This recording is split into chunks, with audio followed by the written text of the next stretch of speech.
Yo yo yo, I'm Yosef, and the channel is going to be Run, Ride, Relax. So I'm hoping to cover a little bit of running. I started running about a year ago, and I'm just now starting training for my second marathon. Ride, I'm hoping to get out on my motorbike a little bit more. I do some very gentle off-roading, but I am not very good. And relax. So we'll hopefully add a bit of chilling in between when I'm running and riding. So if you're interested in seeing a very amateur runner and a very bad motorcycle rider, a very bad off-road motorcycle rider, and just some general chilling, then stick around. Otherwise, I will be just using this as a bit of a hobby and learning how to do some video editing as well. So, cheers. Generally, what these videos I'm hoping will look like will be a bit of a summary of how my training's gone that week, if I've managed to hit my sessions and whatnot. I've just recently fixed my motorbike, so I'm hoping to have a little bit of footage of me out and about on the motorbike. I might include a little bit of me fixing the motorbike as well. And then yeah, some chill videos of potentially walking the dog, maybe a bit of jazz, maybe just where I've run to or motorbike to as well, so that'll be good fun.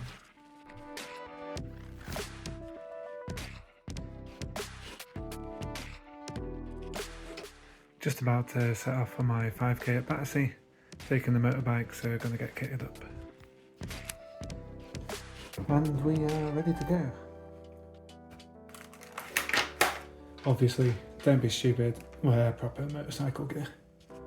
It is pretty warm today, it's about 20 degrees, so got some nice textile aerated Breville pants and jackets.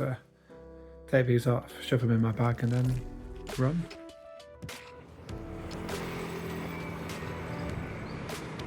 We've just arrived at Battersea Park. Got about 45 minutes to go and warm up. Gotta make sure both your locks are on. Battersea Park is lovely, London is lovely, the Norden is lovely. Hopefully this race is lovely. And it is absolutely gorgeous. A little bit too warm, but nice and sunny. I've just walked here. I am absolutely sweating in my motorcycle gear, but that's probably a pretty decent warm-up. Got about 30-40 minutes, so gonna give a little bit of a stretch and then hopefully this 20 minutes is in the bag. Sub 20 minutes. Peace. Just make sure the old metronome is going. And we are off. I'll be using race footage in the future, but for now I'm using the flyover feature in Strava. It's 2 full laps of Battersea Park. I am the black dot in this little race between the three of us. All of us are trying to get sub 20 minutes. Blue has started to pull away, orange has just started to drop off. Can we catch him up in this final kilometre before the end of the race? Just finished at Battersea. It was very tough. It is very hot, but it's a gorgeous day, so can't complain too much. Didn't get 20 minutes. I think I got about 20-25, so that's something to work on and aim for later on marathon season. The ride home should be quite nice. Be about half an hour, maybe the roads have cleared up a little bit. Obviously didn't get the 20 minutes I was hoping for, but still put in a very good effort. Gorgeous day. Gonna enjoy the ride home now. Get home and then have lots of food because I am starving. I do prefer running in the morning because it's so warm and I've just been sat at my desk all day as well. But yeah, really nice day, nice race. The rest of the club guys got on pretty well as well, so that was good. Alright, peace, GG. My bike is still here, which is always a nice pleasant surprise in London. I was hoping to record some footage of me driving home, but my camera messed up, so here's some old footage of my Honda NM4 Voltus. I also see a lot of these running YouTubers making fantastic food, and I really thought I would just give that a go. This is some just high quality smoothie making. I'd originally decided to cut this out, but it took me so long to edit together that I've left it in. So what I've done so far, spilt some on the table there. Basically just thrown a load of veg, spinach, fruit, milk, some homemade cordial from our elderflower tree, but my partner didn't want us to use a fancy bottle, and blitz it all together.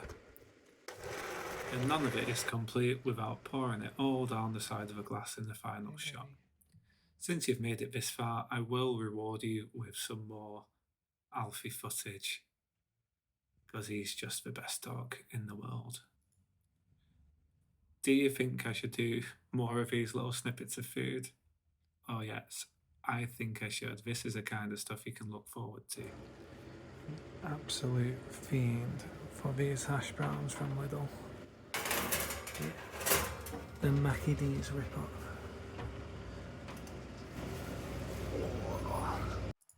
Okay, I do apologise. I won't do any more food reviews.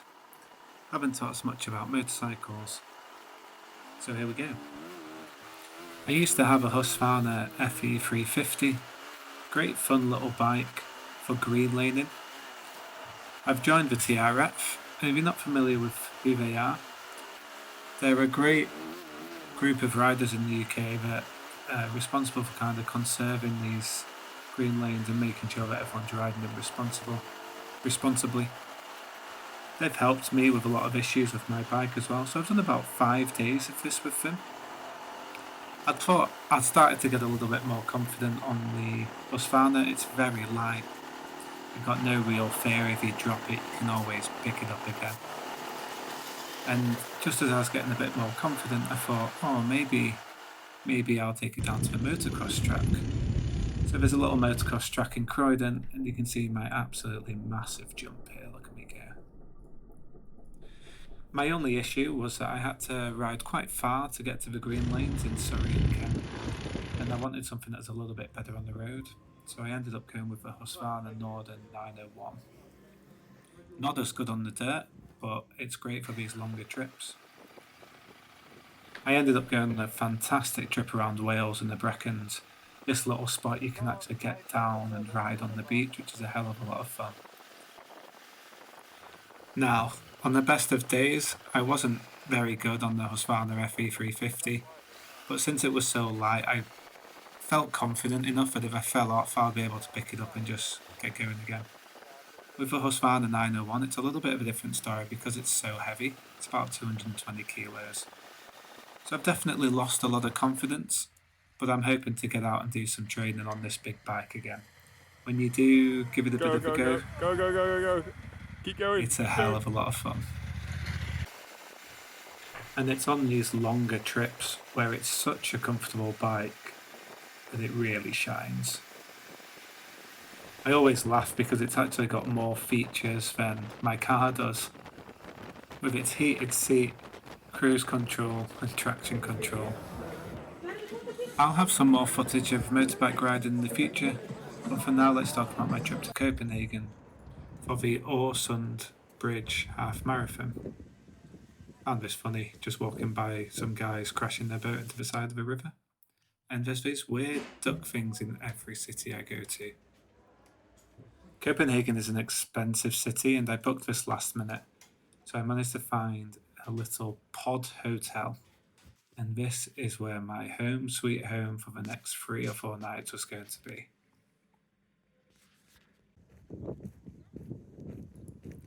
The day before the Bridge Half Marathon, I headed down to Amager Strandpark Parkrun. Absolutely gorgeous, down by the beach, and you actually get a fantastic view of the bridge that I'm gonna run over the next day. There's a lot of tourists here. Obviously a lot of people have come for the Broloppet half marathon, and this is my first time trying to record me running, and I managed to record about 10 seconds of footage before the battery died.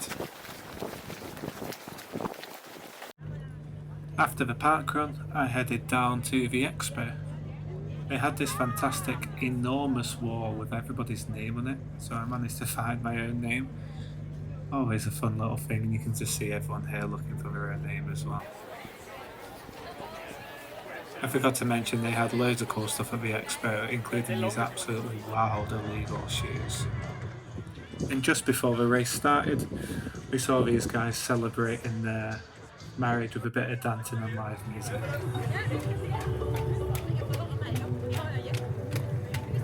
And we are finally crossing the start line. Absolutely great atmosphere.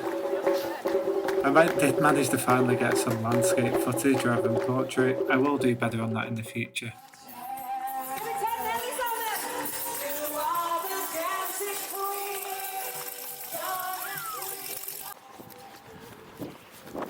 And we're just heading just before the tunnel that goes right by the airport.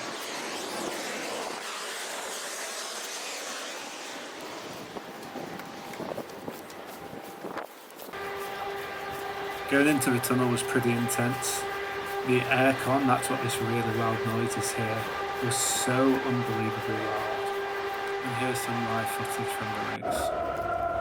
About 4 kilometres in, it is bloody warm in this tunnel. And noisy.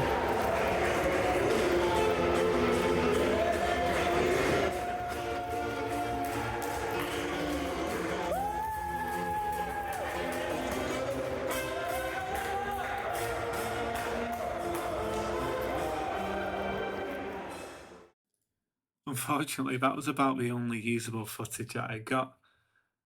Once again, the battery on my camera had died. I will do much better with this in the future. This is my first time trying it. And I had a lot of footage of after the race had finished, but it was an absolute nightmare getting home. It took me about 6 hours to get back. I did consider running back. It might have been a little bit quicker. I did have some more footage, but it was mostly just me complaining about how badly organised things were, and I was just happy to get back to my comfy little home. I managed to find a cute little jazz jam session round the corner. I'm just wondering if this sax player ended up running the half marathon today. I don't think this guy did though. Now, funnily enough, I had previously recorded this and already made lots of mistakes. I didn't have any sound on or no microphone. And then the dog, who is currently chilling in this great little bit of sun, started being a little monster, which I captured amazingly, but obviously no audio. So he was having a little whine that his bed wasn't in the sun, but now that he's back in the sun, he's very, very happy. So we're going to wrap up the video here. There's a lot that I've learned, especially this kind of portrait recording that I did throughout the video. That'll be much better in the future. So for now, I'll leave you with this lovely jazz outro. If you find yourself in Copenhagen, I would head down to La Fontaine. So thank you for watching. Stick around and watch this last little minute of jazz, and I will catch you next time. Peace. GG.